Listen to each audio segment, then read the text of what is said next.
Lutuin na natin mga mams. Ayan. Sampalok, tamarin, 1 cup ng water, tapos 1 cup ng sugar, 1 tablespoon of salt. Yan ang ingredients natin. Tara, let's go. Lutuin na natin siya. Lutuin na. Wait mo na, wait. Wag mo na dyan. Ilalagay na natin yan. Wait lang pangga. Luluto na si mama.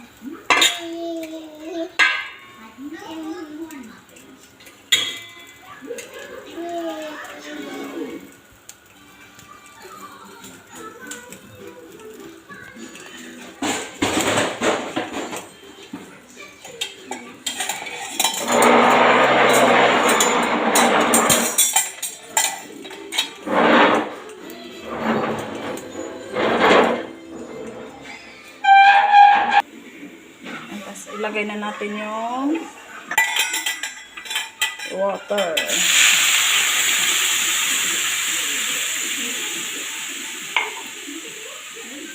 Ilagay natin yung water.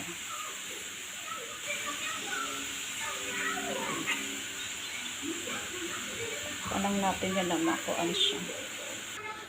Yan, halo-haloin lang natin yan hanggang sa makuan siya. Maano yung mga laman ng tamarin. Tapos, ayan lang natin siyang kumulo. Bago natin i-add yung sugar.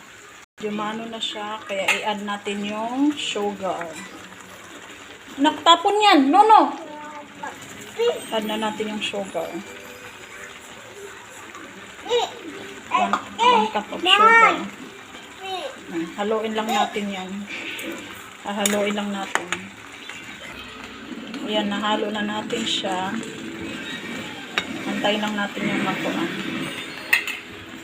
Tapos, add na natin yung salt. Tapos, haluin na natin din yan. Haluin natin. Ayan, nahalo ko na yung asin. Ayan. Hinaan na lang natin yung apoy para antayin na lang natin yan na mag-caramel yan. Antayin na lang natin na mag-caramel. Ayan, okay na siya mga mams. Ayan o. Caramelize na siya. Lilipat na natin siya sa lagayan.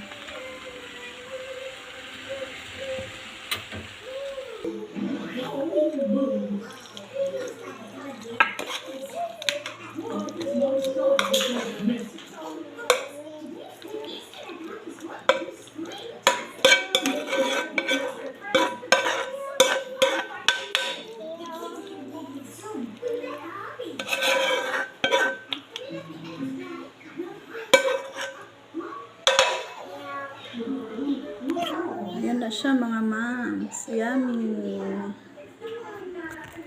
Yummy, yummy. Let's eat na tayo. Titikman natin.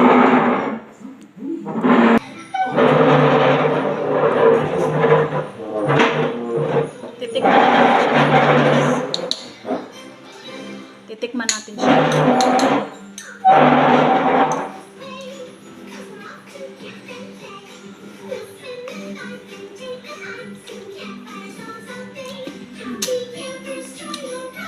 Sarap.